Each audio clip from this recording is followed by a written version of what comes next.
Hambatan itu merupakan satu motivasi terbesar saya, sehingga tidak melihat satu sisi itu dari susahnya, tetapi bagaimana hasil yang akan kita capai ke depan. Semakin banyak kenalan, semakin banyak relasi dan akses yang kita miliki akan mempermudah kita bisa bagaimana saya sudah berhasil, yang lain lagi berhasil. Perempuan Papua itu sangat luar biasa ya Pak, kuat, tangguh. Jadi saya rasa untuk potensi mereka ketika didampingi dengan pemahaman dengan baik, menggali potensi yang ada, itu sangat luar biasa Bapak. Karena kerja kerasnya memang sudah ada. Bagaimana anak-anak Papua itu bisa berkontribusi untuk Indonesia. Jadi anak-anak Papua itu sebenarnya kreatifnya sangat banyak. Tinggal bagaimana untuk bisa mereka menjadi sukses itu memang harus lewat dukungan pemerintah gitu.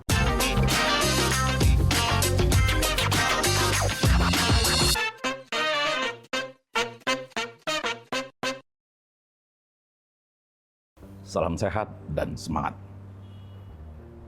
Peraih Nobel Perdamaian 1979, Bunda Teresa, berpesan, perbuatan baik yang Anda lakukan hari ini mungkin saja dilupakan di esok hari.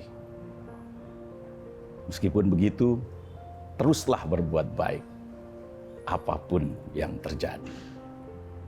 Pesan yang disampaikan oleh biarawati dari India tersebut tercermin dari apa yang dilakukan oleh tamu saya kali ini. Di sela-sela kesibukannya sebagai seorang perawat di Rumah Sakit Umum Daerah Merauke, dia banyak melakukan aktivitas yang bermanfaat bagi masyarakat luas. Menjadi koordinator Papua Muda Inspiratif yang menginisiasi banyak kegiatan, khususnya untuk kaum milenial, melaksanakan program petani milenial, nelayan milenial, meningkatkan literasi anak-anak Papua, mendidik UMKM bagi mama-mama Papua. Di luar itu, dia adalah relawan COVID-19. Yosefin Iriani Kewamenjai. Kakak, terima kasih sudah berkenan hadir datang ke Jakarta untuk menjadi narasumber diksi, diskusi, dan refleksi. Terima kasih Pak. Kakak Yosefin, sebagai koordinator Papua Muda Inspiratif, program apa saja yang saat ini sedang Anda jalankan? Kegiatan kami di Merauke ya cukup banyak.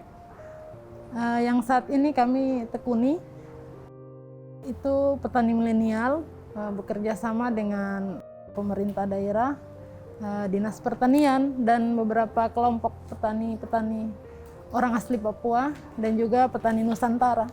Di mana program Bapak Presiden tahun ini adalah meningkatkan berbagai wirausaha petani, khususnya generasi milenial, sehingga anak-anak milenial itu bukan saja untuk kerja di gedung, tetapi mereka bisa bekerja di lahan, menciptakan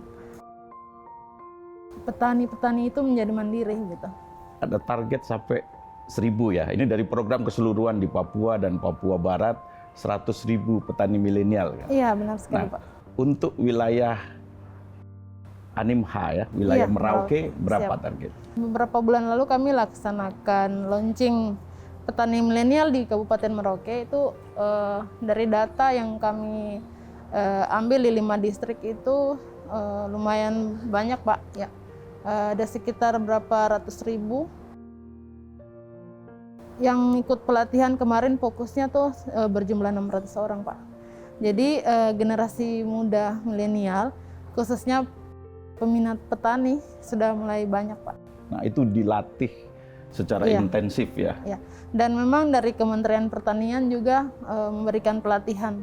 Jadi pelatihannya seperti apa saja Kak? Ada beberapa pelatihan yang sudah dilaksanakan di Merauke Bapak.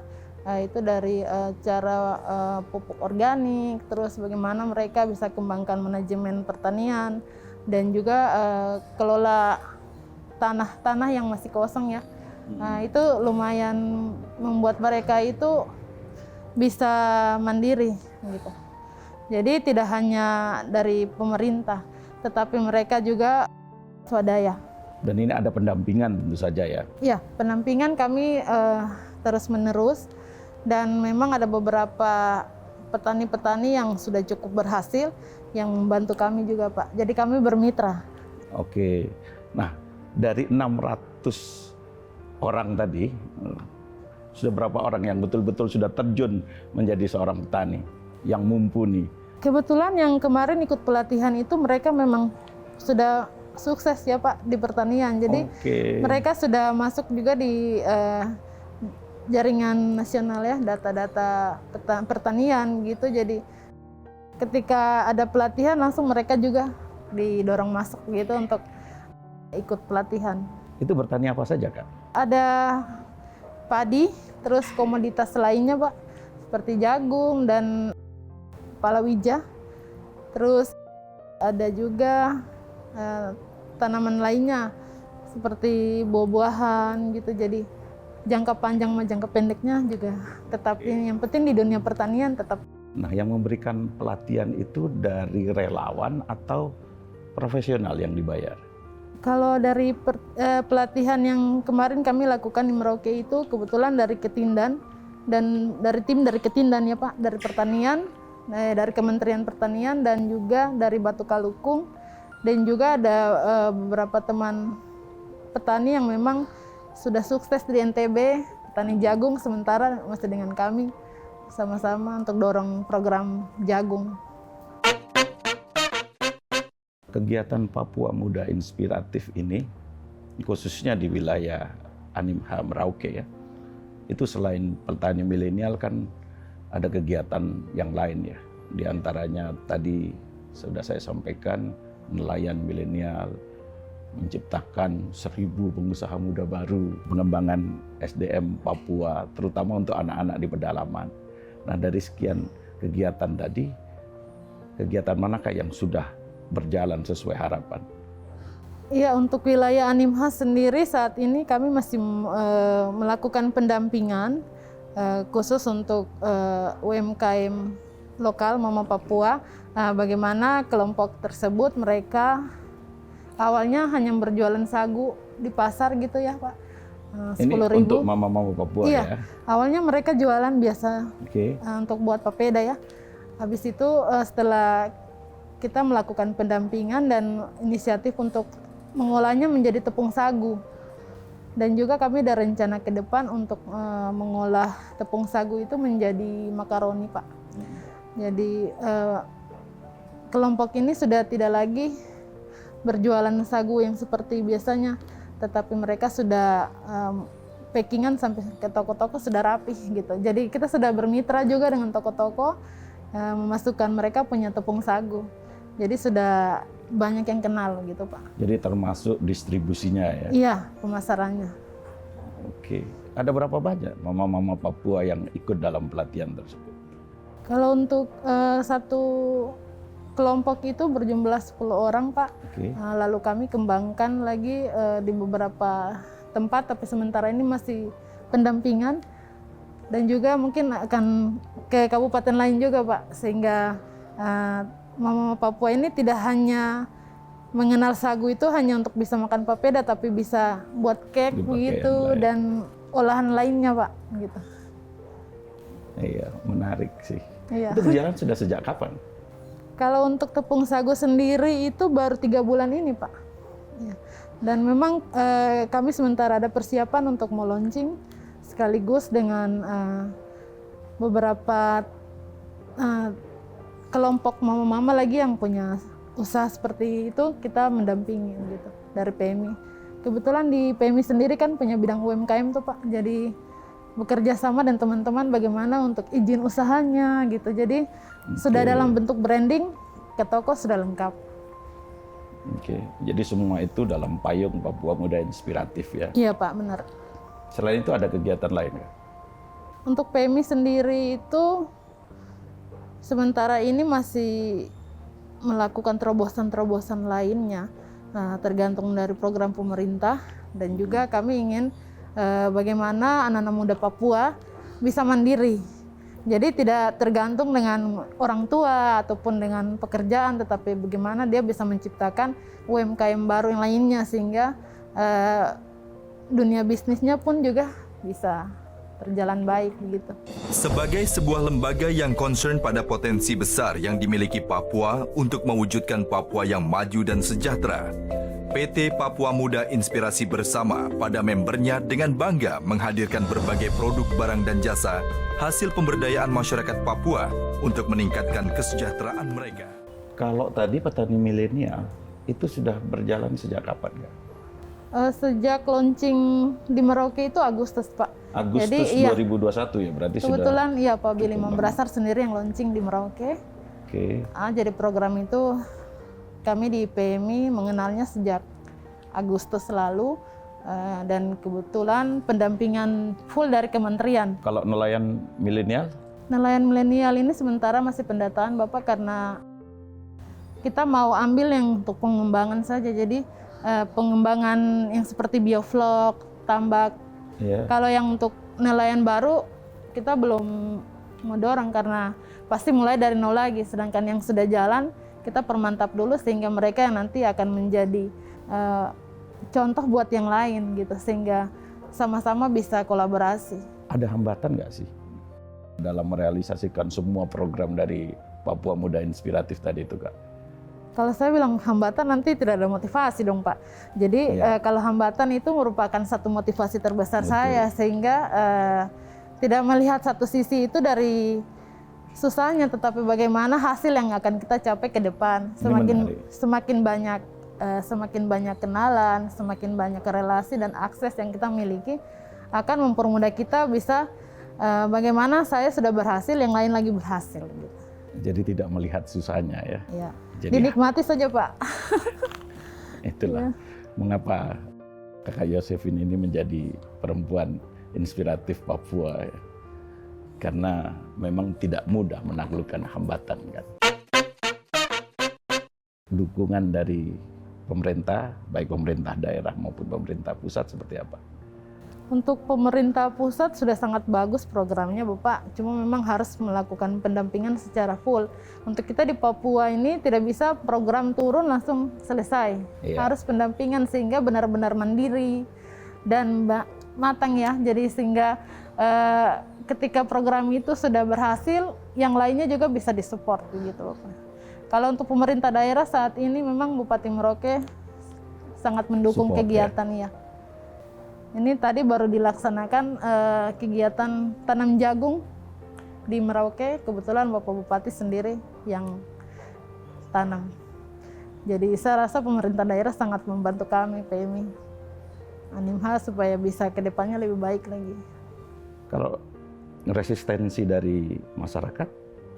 Untuk resistensinya ya masyarakat sangat merindukan bagaimana kita bisa ke masyarakat lainnya. Jadi tidak hanya di satu titik, tapi bagaimana masyarakat yang lainnya juga bisa. Oh, justru harapan masyarakat itu kegiatan tersebut itu harus bisa dilaksanakan lebih luas lagi begitu. Jadi dengan skala yang lebih luas, lebih besar ya. Lebih banyak warga yang terlibat gitu.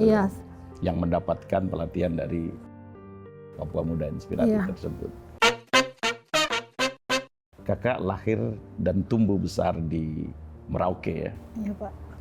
Merauke ini adalah sebuah kota atau sebuah daerah yang di ujung timur ya, di ujung timur Papua dan berbatasan langsung dengan Papua Nugini ya. Apa yang kakak rasakan dalam pertumbuhan dari kanak-kanak menuju remaja hingga dewasa, tumbuh tidak jauh dari negara tetangga?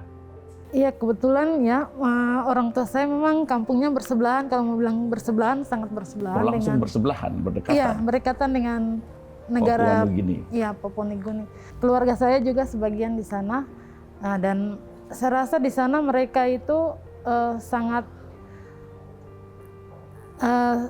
mengharapkan bagaimana kita bisa sama-sama kolaborasi anak-anak di sana dengan kita di Indonesia ya. khususnya tuh sudah sangat maju Indonesia. Mereka juga ingin seperti kita begitu Pak. Terus daerah saya juga di tempat kelahiran saya itu sangat membutuhkan bagaimana teman-teman generasi milenial ini bisa sampai ke sana untuk mereka bisa mendidik adik-adik di sana sehingga mereka juga bisa kayak kita di kota gitu. Kakak ini kan sebagai perempuan asli Animha ya, betul. Itu sukunya suku apa itu? Suku Yainan, Pak. Suku Yainan. Iya, Gitu suku ya. Yainan. Kami dari suku Jadi, besarnya Marin. Marin ya. Iya. Jadi Marin Yainan. Ya. Iya. Kebetulan di daerah Marin sendiri ada Marin Pantai, Marin Pulau, Marin Dek. Kami Marin Deknya, darat. Oke. Iya. Kalau tradisi leluhur yang sampai saat ini masih kakak pegang atau masih kakak laksanakan itu apa? Untuk daerah kami ya, itu masih sangat kental sekali Pak budayanya. Jadi memang untuk anak-anak muda sekarang memang seperti rumah-rumah adat itu masih ada. Baik pakaian daerahnya maupun bahasa daerahnya tuh masih mereka masih bicarakan yang kayak orang-orang tua-tua dulu begitu Pak. Namun sudah versi modern. Versi modernnya tuh ya mereka kembangkan lagi dengan kreativitas yang ada seperti noken ataupun pas ada acara adat gitu mereka pakainya sudah terlihat rapi, bagus gitu. Setiap suku itu kan punya nilai-nilai luhur ya. Tadi saya sudah sampaikan, punya juga local wisdom ya yang dipertahankan. Nah, termasuk punya juga prinsip-prinsip kehidupan gitu. Nah, prinsip kehidupan seperti apa yang hingga saat ini masih tetap dipertahankan? Prinsipnya tuh ya seperti orang tua melarang anaknya supaya jangan kesini itu masih tetap dijalankan. Tetap berjalan, ya.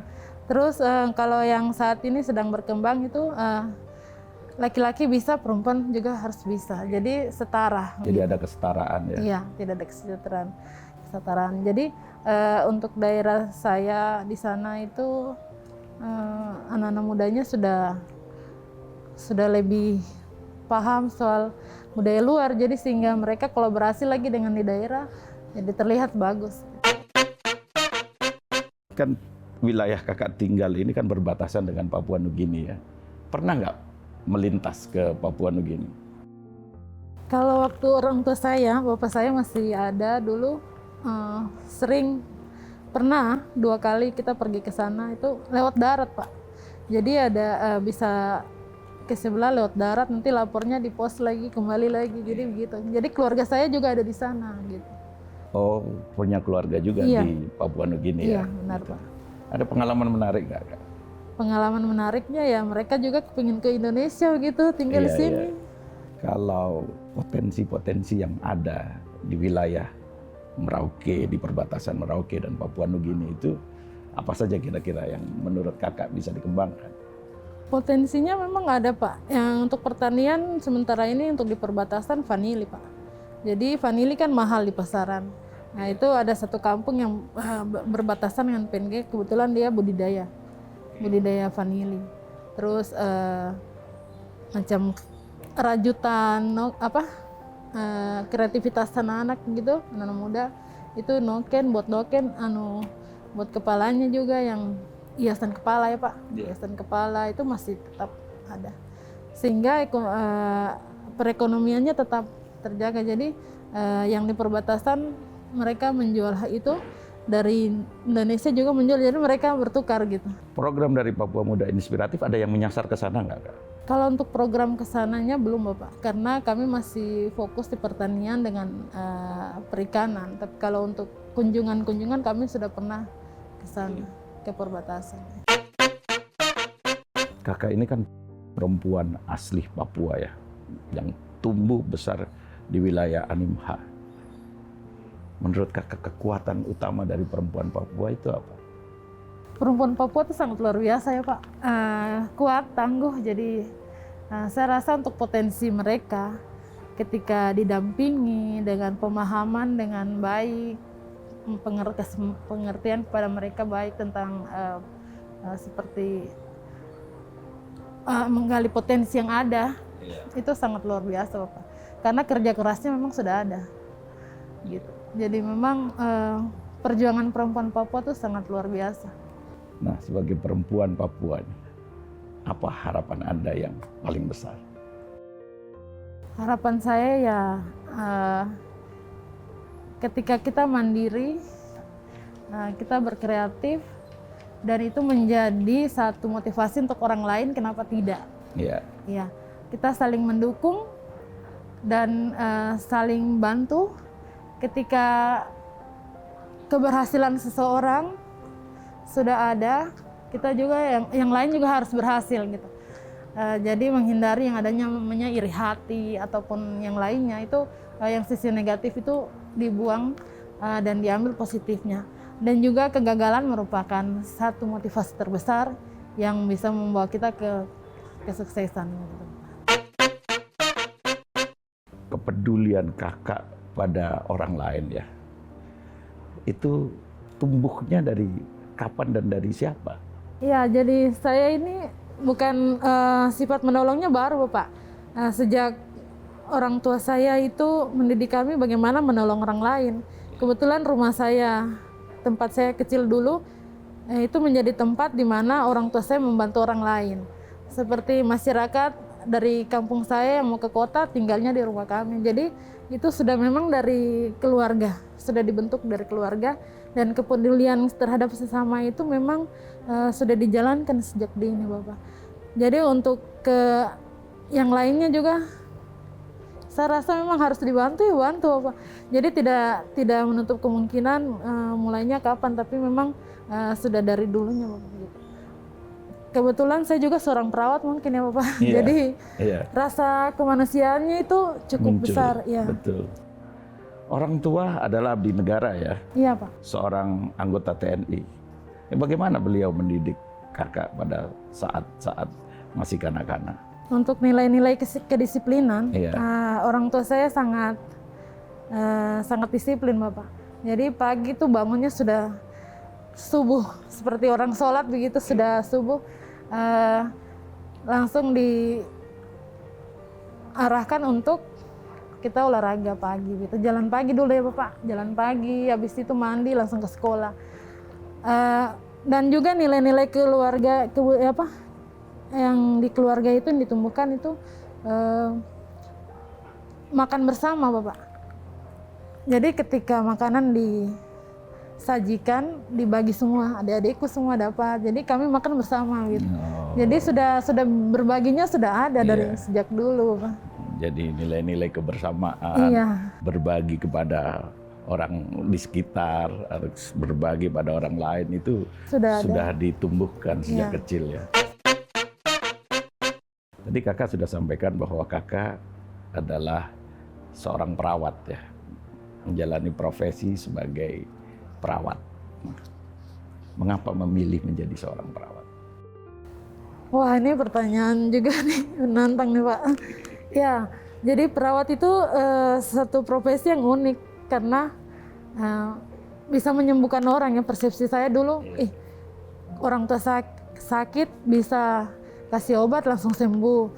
Begitu, jadi itu membuat motivasi saya untuk masuk di sekolah perawat ketika memang ayah saya memang salah satu penderita asma Bapak. Jadi setiap kali kumat, saya selalu melihat, oh perawatnya nih seperti ini. Jadi ada daya tarik gitu untuk ke profesi itu. Dan memang perawat melakukan pekerjaan mulia dengan membantu orang yang membutuhkan pertolongan di saat yang tepat. Itu bisa membuat satu kepuasan buat kita. Ya. Sejak kapan kakak menjadi perawat?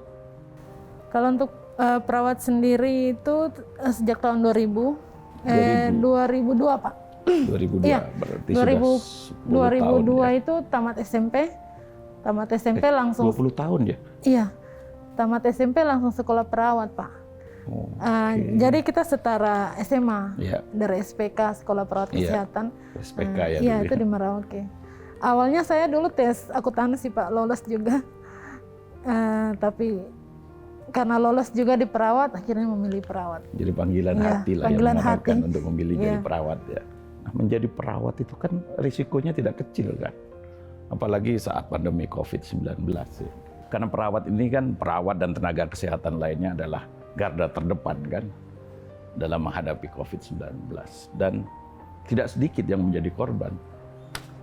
Saya mencatat 2021 itu lebih dari 2.000 tenaga kesehatan, perawat, dokter, dan tenaga kesehatan lainnya itu gugur ya. Saya menyebutnya gugur karena terpapar COVID. Itu kan sebuah hal yang sangat berat ya, karena risikonya tidak kecil. Bagaimana kakak menjalani kehidupan ketika itu ya, menjalani profesi sebagai perawat pada saat COVID sedang tinggi-tingginya, sedang bahaya-bahaya. Saya mungkin unik sendiri, Pak. Iya, dari sejak kasus pertama COVID di Kabupaten Merauke itu bulan Maret itu, saya melihat memang ini penyakit kok bisa sampai mematikan begini dan cepat begitu. Dan kemudian masker juga saat itu mahal. Betul, di awal-awal itu mahal sekali itu ya. 25.000 kalau tidak salah. Saya pergi ke apotik pada saat kasus COVID pertama kali, saya pergi ke apotik menanyakan sama pegawai di apotik, maskernya 25.000. Saya saja kalau beli pasti sudah ya mengeluarkan banyak uang, apalagi yang tidak punya begitu. Jadi itu yang membuat saya bagaimana menciptakan satu gebrakan ketika orang lain memilih untuk di zona nyaman, saya malah memilih untuk keluar dari zona nyaman gitu. Jadi bagaimana bikin gebrakan baru di luar untuk semua bisa merasakan memakai masker dengan gratis gitu. Jadi kami bentuklah tim relawan. Iya. Tim relawan, dan memang perawat-perawat di sana tuh luar biasa di Merauke. Mereka itu kerja 24 jam dan dengan situasi sesulit apapun mereka tetap berdiri untuk pasien, dan saya sangat apresiasi teman-teman saya ketika mereka seperti itu, dan saya melihat bahwa memang saya harus menciptakan yang baru gitu. Tidak mungkin kita di semua tertumpuk di situ. Bagaimana masyarakat yang lain? Sementara pasien begitu banyak di awal-awal, dan itu sangat membuat orang-orang pada takut ya Pak keluar rumah yang pertama-pertama ya. Jadi saya mencoba dengan ada salah satu dokter yang sudah meninggal juga sekarang, dia dokter senior. Bagaimana kita mau buat satu gebrakan untuk relawan. Jadi kita membantu masyarakat yang lain lagi supaya terhindar dari COVID. Jadi berawal dari profesi kakak sebagai perawat itu, kemudian karena adanya keprihatinan, kesulitan mendapatkan masker ketika itu, kemudian kakak membuat atau membentuk relawan COVID-19. Iya, benar Pak. Yang salah satu kegiatan utamanya adalah membagi-bagikan masker secara gratis kepada warga. Iya. Bagaimana caranya ketika itu? Kita berunding Pak, jadi bagaimana bisa menciptakan masker itu dan gratis. Kita bekerja sama dengan toko-toko Bapak, ataupun pengusaha yang mau menyumbangkan kain Bapak, kain terus bahan-bahan yang lainnya, dan juga kita kerjasama lagi dengan penjahit yang mau menjahit masker itu secara gratis. Termasuk saya juga langsung merangkap jadi penjahit. Iya, jadi awalnya kami 100, habis itu muncul 500 sampai 1.000 sampai 10.000 Pak. Terakhir itu 10.000. Sampai 10.000 iya, masker 10.000. dibagikan secara gratis. Gratis Pak. Dan memang tim kami cukup solid sehingga apapun kendala di masyarakat mereka lihat sudah langsung turun. Termasuk juga untuk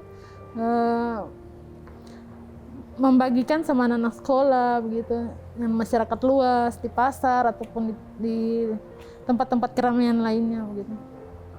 Jadi cukup berhasil. Itu berjalan sampai sekarang. Kalau untuk sekarang sudah tidak Pak, sejak kasus pertama dan beberapa bulannya, sehingga masyarakat sudah bisa muncul masker yang lainnya sudah. Ya, karena kesulitan mendapatkan masker itu Iya, kan betul. pada saat awal-awal COVID ya. Itu maskernya mahal saat itu. Pengalaman kakak sebagai seorang perawat yang tentu saja merawat berbagai macam pasien dengan berbagai macam penyakit kan, termasuk penyakit COVID ya. Ada pengalaman yang tidak terlupakan tidak? Pengalamannya sangat banyak Pak. Kalau kita mau menceritakan satu-satu juga Iya. sangat banyak. Jadi pengalaman itu ketika kita melihat sesuatu yang memang kita rasa perlu cepat ditangani, itu akan lebih bermanfaat dibandingkan di saat orang butuhkan terlambat begitu. Jadi perawat itu satu profesi yang memang membuat tidak hanya dengan obat ya Bapak, tapi bagaimana kita mau komunikasi dengan mereka. Kadang-kadang pasien datang tuh hanya untuk mau mendapat perhatian saja Bapak dari dokter sama perawat. Jadi memang kita sebagai perawat kita harus mengenal orang yang datang sama kita atau pasien-pasien gitu. Tidak hanya dengan obat, tapi dengan senyuman juga bisa Betul. sembuh. Iya. Iya, Sudah Pak. membesarkan Iya, hati ya. sudah membesarkan hati. Kalau untuk menjaga keluarga, ya anak-anak di rumah, kakak mempunyai 3 orang anak ya, Iya. agar tidak terpapar oleh COVID, apalagi misalnya terpaparnya dari ibunya karena profesinya sebagai seorang perawat, seperti apa? Puji Tuhan sampai saat ini anak saya semua sehat Bapak. Jadi tidak pernah, ya puji Tuhan tidak pernah sampai ke sana. Kalau saya dari luar, ketika pulang rumah pasti mandi. Mandi baru bisa kontak dengan anak-anak saya di rumah. Dan masker juga kebiasaan pakai terus saya. Iya. Sehingga itu membuat saya karena pergerakan saya di luar sangat luas dengan masyarakat banyak, jadi saya juga harus menjaga mereka gitu. Jadi kebiasaan-kebiasaan itu memang terbawa sampai sekarang. Puji Tuhan mereka belum pernah Terpapar ya. terpapar. Kakak ini kan banyak melakukan kegiatan berbasis kemanusiaan ya, termasuk menjadi relawan COVID ya. Ini tidak banyak orang yang memiliki hati untuk bisa melakukan sesuatu demi kemanusiaan, ya kan? Mengapa kakak melakukan semua itu? Itu sudah dari sananya Bapak, dari hati saya memang. Jadi kalau mau cerita soal bagaimana saya bisa terjun di dunia sosial itu memang kenapa kita bisa menolong orang lain, kenapa kita bisa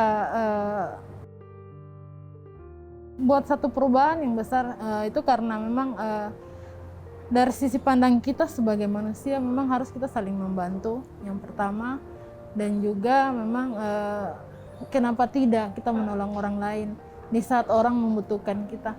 Toh kita kasih yang sedikit tetapi di saat yang tepat akan lebih diingat daripada kita kasih yang besar namun di saat yang tidak tepat. Jadi saya selalu mengambil beberapa hikmat yang memang bisa memotivasi saya sendiri, khususnya sebagai perawat, bagaimana kita bisa menjalin hubungan dan bermitra dengan masyarakat dan juga dengan organisasi lain gitu. Belum lama ini Papua ya disorot oleh dunia ya karena pelaksanaan multi event PON ya, Oktober 2021 yang lalu ya, PON ke-20.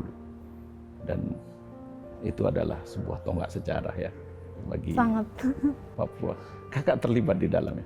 Iya, kebetulan kami dari kesehatan Pak, dari tim kesehatan itu di sub bidang PON. Jadi di sana kami melakukan pemeriksaan kepada di saat kegiatan gebyar ataupun ini kami yang ya mendukung kelancaran PON kemarin dan sukses luar biasa. Iya, sangat sukses. Apa yang kakak rasakan ketika itu melihat Papua berhasil melaksanakan sebuah pesta olahraga yang begitu megah? Sangat bahagia Bapak karena Papua jadi terkenal juga Dan juga saya terima kasih kepada Bapak Presiden karena memang Bapak Presiden sendiri sudah melihat Papua dengan hati dan juga penuh kasih. Setiap kali kunjungan pasti banyak orang Papua yang menangis untuk Bapak Presiden karena saking bahagianya bisa bertemu dengan Bapak. Sempat bertemu langsung atau berhadapan dengan Pak Presiden Jokowi? Sempat Bapak, waktu kebetulan Papua Muda Inspiratif peletakan batu pertama di Papua Youth Creative Hub di Jayapura, dan koordinator wilayah dan beberapa teman anggota PMI juga diundang ke sana. Jadi kami langsung bertemu dengan Bapak Presiden dan sangat luar biasa apresiasi Bapak Presiden terhadap anak-anak Papua yang punya talenta dan juga UMKM yang di Papua. Kebetulan dari Papua Muda Inspiratif sendiri, kami di Merauke membawa hasil-hasil produk dan olahan itu ke Jayapura, dan sama-sama dengan teman-teman wilayah Papua lainnya kami menampilkan gitu Bapak. Jadi ada produk kopi, sabun dari buah merah, dan memang dari Merauke sendiri itu ada beberapa UMKM yang ikut terlibat, itu dari makanan khasnya juga ada. Terus dari kreativitas noken rajutan. Kebetulan di PMI Animha sendiri mempunyai satu anggota PMI yang memang sudah bisa merajut, dia punya talenta ya Bapak, talenta untuk merajut noken karakter. Noken karakter? Iya. Jadi seperti apa itu? Wajah Bapak Presiden juga bisa dirajut. Dan juga ada beberapa tokoh-tokoh terkenal lainnya dirajut. Jadi desainnya dia buat sendiri, lalu dia merajut, termasuk tas noken yang sering saya pakai juga dari yang logo PMI, logo Papua Muda Inspiratif, dia yang buat. Jadi teman-teman PMI Animha memang sudah punya talenta masing-masing, jadi kita tinggal bagaimana untuk memperdayakan mereka, ya? Dan lebih banyak lagi orang yang mengenal mereka punya karya. Betul. Gitu. Betul. Nah, ketika ketemu Pak Jokowi, sempat menyampaikan pesan secara langsung tidak? Kalau bisa Bapak jangan bosan-bosan ke Papua lah. Gitu. Oh, sempat menyampaikan itu? Saya senang senang. Karena Bapak Presiden saat itu memang dalam penjagaan kita, tapi kami masih bisa selfie bersama begitu. Jadi dengan teman-teman lainnya juga selfie bersama sama Bapak Presiden. Seandainya Kakak Yosefin ada kesempatan bertemu langsung secara leluasa dengan Presiden Jokowi, apa yang ingin Kakak sampaikan? Wah, sangat luar biasa sekali Bapak. Saya ingin wajah Indonesia ini lebih banyak kita bagaimana anak Papua itu bisa berkontribusi untuk Indonesia. Jadi anak-anak Papua itu sebenarnya kreatifnya sangat banyak. Tinggal bagaimana untuk bisa mereka menjadi sukses itu memang harus lewat dukungan pemerintah begitu. Dan juga untuk Bapak Presiden mungkin saya rasa itu kalau bisa berkunjung ke Merauke ya, itu bolehlah bertemu sama kami Papua Muda Inspiratif Animha gitu. Mudah-mudahan segera terlaksana. Amin. Ya. Jadi bisa segera menyampaikan pesan kepada beliau. Iya. Alangkah bahagianya bertemu langsung dengan Pak Jokowi. Iya. Masih ingat tidak kapan pertama kali Kakak bergelut ya melakukan aktivitas sosial yang berdampak bagi masyarakat luas? Kalau untuk kegiatan sosial itu saya dimulai itu sejak waktu tugas di Jagebob di distrik Bapak. Sejak distrik pertama saya tugas sebagai perawat. Iya, perawat itu di Puskesmas Jagebob. Nah, di sana saya melihat memang ada program pemerintah yang saat itu baru keluar, baru menyentuh masyarakat itu untuk akte kelahiran anak. Jadi kita tidak hanya urus di Capil, tetapi bagaimana ibunya atau anaknya yang keluarganya yang langsung bawa itunya ke sana. Jadi pendampingan tenaga medis saat itu memang sangat membuat saya apresiasi ketika pemerintah peduli terhadap penduduknya begitu. Jadi bagaimana perawat sebagai orang pertama yang melihat kelahiran ya, dan kami sangat luar biasa sekali ya bisa melihat kelahiran, jadi itu bisa membantu sehingga ada identitas negara yang sah begitu Bapak. Oke. Dimulai dari situ. Nah ketika itu apa yang memotivasi kakak? Ya itu sudah Bapak, melayani. Jiwa melayaninya Datang. memang sudah ada Bapak. Sudah Memang ada, dari tinggal dalam dilanjutkan ya. Jiwa itu, dari dalam hati itu, jiwa melayani itu sudah ada Iya, ya. sudah ada. Jadi muncul dengan sendirinya. Sendiri.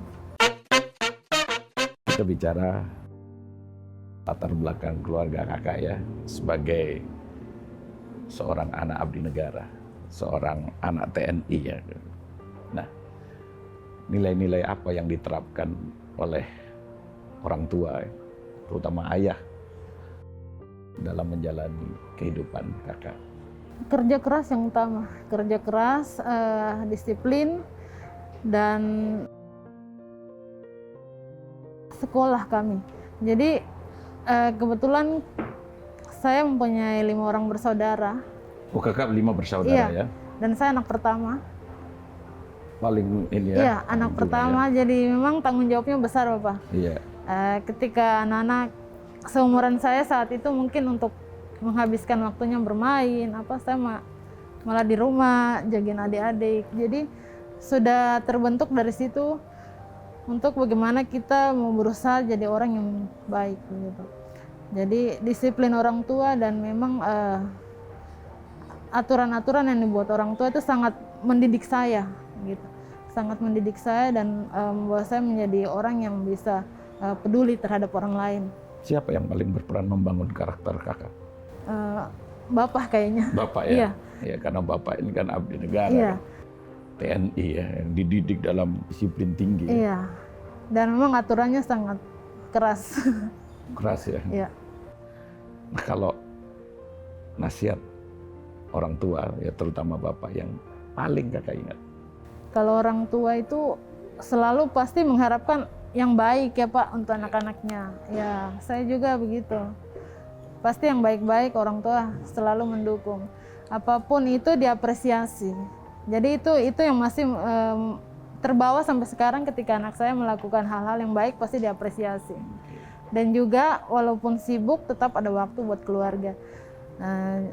Bercanda begitu, makan bersama, ngobrol, dan juga ibadah bersama itu sering dilakukan sama orang tua. Jadi terbawa sampai sekarang.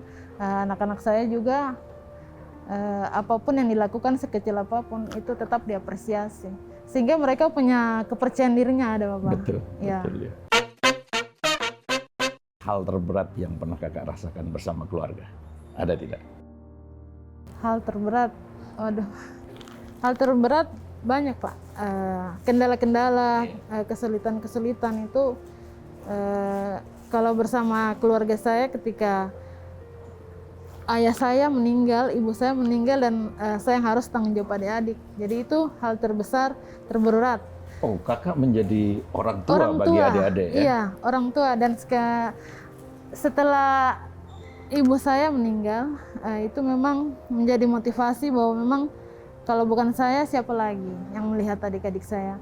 Sehingga itu menjadi satu motivasi terbesar buat saya bahwa saya sudah jadi perawat, dan bagaimana adik-adik saya yang lainnya bisa, dan puji Tuhan semua berhasil. Di profil Facebook, kakak menuliskan satu pesan. Saya bacakan ya. Follow your dreams, believe in yourself, and don't give up. Mengapa memilih kalimat itu? Memang kita harus punya mimpi Bapak, dan kita harus mengikuti mimpi itu. Banyak orang yang punya mimpi, tapi dia tidak berani bangun dari mimpinya. Ya, jadi kita boleh bermimpi sesuatu yang dianggap orang lain itu mustahil. Tapi dengan kerja keras, dengan kesederhanaan kita, bagaimana kita menjadi diri kita sendiri, itu akan membuat kita menjadi seseorang yang luar biasa. Dan jangan pernah menyerah ya Pak. Ya, don't give up ya. Sebagai perempuan asli Papua ya, perempuan bumi cendrawasih. Apa mimpi terbesar dari Kakak Yosefin? Ya, perempuan tuh luar biasa. Perempuan Papua tuh sangat luar biasa. Saya memang apresiasi buat semua perempuan Papua di pelosok negeri, bahwa memang kalian tuh luar biasa, kalian hebat. Jangan pernah minder, tetapi dengan kreativitas dan juga talenta yang kalian miliki dikembangkan dan itu akan menjadi satu pencapaian besar buat wajah Papua ke depannya, karena generasi Papua itu sangat menentukan masa depan Indonesia juga. Betul. Semoga nanti muncul perempuan-perempuan inspiratif. Amin. Dari tanah Papua. Amin. Seperti Luar biasa. Kakak Yosefin, kemarin Ibu Vince, Marice Suebu. Ya. Ada juga Ibu Yohana Yambise dan yang lain-lain. Di blog pribadi, ini saya juga mencatat nih, ada satu kalimat menarik nih. Kakak menuliskan, rasa kecewa, dengki, benci, luka hati, marah ataupun dendam, bila kita konsumsi sehari-hari, maka akan menumpuk dan menjadi kepahitan dalam hidup. Kita ingin segera melepaskannya, namun hati kita masih belum mampu untuk mengampuni. Kepahitan hanya bisa dibersihkan dengan cara mengasihi. Dan di dalam kasih itu ada pengampunan. Konsumsilah ucapan syukur setiap hari, dan hati kita akan terhindar dari rasa kecewa. Ini sih maknanya dalam sekali. Iya Pak, itu inspirasi hidup memang Bapak. Saya memang terbentuk dengan situasi yang memang berat, ya, berat, dan memang itu tidak membuat saya jatuh terus, tetapi bagaimana kita jatuh dan bangun lagi. Okay. Dan itu menjadi satu motivasi bahwa memang kita tidak perlu memiliki apapun di dunia ini, memang kita tidak perlu memiliki, tapi bagaimana kita membentuk sesuatu itu menjadi sesuatu yang bisa membentuk pribadi kita menjadi motivasi. Motivasi itu ketika kita punya motivasi ke depan itu akan lebih baik gitu, daripada kita seperti tadi dendam apa, itu percuma, menurut saya percuma. Kita harus secepatnya. Jadi orang tua saya tuh selalu menanamkan begini Bapak, kalau kita marah sama orang, sebelum matahari terbenam itu sudah harus mengampuni. Itu yang membuat kita jadi pemaaf. Karena dendam yang kita simpan itu akan menjadi penyakit. Ya. Dan mengganggu konsentrasi, sehingga tidak ada sukacita begitu Bapak. Jadi kita mau, ketika kita menyimpan itu, kita mau bergaul dengan orang kan menjaga, menarik diri, akhirnya kita tidak bebas. Ketika kita melepaskan semuanya dan memang kita bisa berbaur dengan yang lain, malah akan menjadi hubungan yang baik begitu dengan sesama, bahkan dengan setiap orang yang kita bertemu. Gitu. Menjadi kalimat tersebut itu adalah refleksi dari perjalanan hidup ya seorang Kakak Yosefin. Iya. Refleksi dari pengalaman yang selama ini dijalani. Oke, nah ini kita masuk pada segmen yang ringan-ringan saja, ini udah bagian akhir nih. Ada pertanyaan pilihan yang Kakak harus jawab dengan cepat juga. Menyanyi atau menari? Saya suka menari. Menari? Kalau menyanyi suaraku kurang bagus Pak. Nyaring. Biasanya menari tarian apa yang pernah Kalau dibawa? menari tidak ikut tarian tapi dance sendiri gitu. Oke. Hanya untuk seperti olahraga begitu, hanya untuk senang-senang aja begitu. Belanja atau wisata? Saya lebih senang wisata. Wisata? Iya. Kalau wisata di Papua mana saja yang pernah Kakak kunjungi? Kalau untuk daerah Papua tuh baru di Jayapura dengan ada beberapa tempat lagi, tapi kalau untuk keseluruhannya belum Bapak. Tapi khususnya di Merauke hampir semua sudah. Sudah iya. Ya. Oke. Taman Nasional Wasur ya kalau tidak salah ya? Iya. Di Merauke ya? Iya. Kemudian PLBN Sota itu juga menarik Iya, untuk menarik, dikunjungi Pak. ya. Kawasan perbatasan adalah beranda depan Indonesia yang mewakili wajah bangsa yang harus terus kita bangun agar bisa menjadi representasi kemajuan Indonesia yang membanggakan seluruh warga kita. Sekarang sudah menjadi sebuah Kalau di pos PLBN lintas Sota, batas yang sangat mewah kan, iya kalau di PLBN Sota itu bagusnya datangnya malam. gitu ya. Jadi lampu-lampunya kan bagus untuk kita foto. Makan di restoran atau makan di rumah? Dua-duanya. Seimbang gitu, balance-nya ada. Kalau di restoran atau itu kan biasanya kalau kegiatan terus Oke. dengan keluarga mungkin anak-anak gitu, dengan teman-teman. Tapi kalau untuk sendiri-sendiri jarang. Oke. Media sosial atau media konvensional? Saya media sosial. Media sosial. Ya. Saya lihat kakak awal-awal ya, pada awal tahun 2020-an itu cukup aktif di media sosial. Tapi belakangan kemudian Iya. tidak lagi. Kenapa itu? Saya lagi berusaha untuk no profile. Oke. Ya, jadi semua kegiatan saya lebih banyak kita ke masyarakat gitu. Dan ada beberapa media saya sudah tidak pakai. Karena itu akan membuat apa ya? Kecemburuan sosial juga mungkin ya, karena memang banyak kegiatan. Terus saya lebih senang orang lain yang meliput saya daripada saya sendiri gitu. Iya. Oke. Jadi tidak mau ria ya, tidak mau Iya. show off. Name up katanya. Ya, Oke, film India atau film Indonesia? dua-duanya. Kalau Mana yang lebih kalau suka? India suka, Indonesia juga suka. Jadi kalau Indonesia kebanyakan di Indosiar karena dia tuh kehidupan sehari-hari yang dibahas. Jadi kita sudah bisa, oh ini harus jangan begini, jangan begini. Oke. Iya. Menjadi petani atau nelayan? Petani. Kebetulan kami punya usaha ya. Hidroponik juga Bapak di rumah. Oh, ada kebun Iya. hidroponik ya? Iya. Itu di mana? Di rumah? Di rumah. Oke. Dan memang dari situ sudah yang membuat satu rasa cinta terhadap pertanian itu dari situ Bapak. Iya. Sewaktu COVID pertama kali, saya dan suami saya itu belajar hidroponik dari YouTube. Oke. Jadi mulai akhirnya sekarang jadi usaha. Iya, Tanaman sayuran itu. iya sayuran Dan itu organik. kemudian dijual. Iya, jadi sekarang kita untuk sementara waktu memang ada jeda yang sekarang karena saya sibuk di luar. Tapi yang kemarin-kemarinnya itu memang sudah dalam bentuk packingan dan ditaruh di toko-toko gitu. Oke.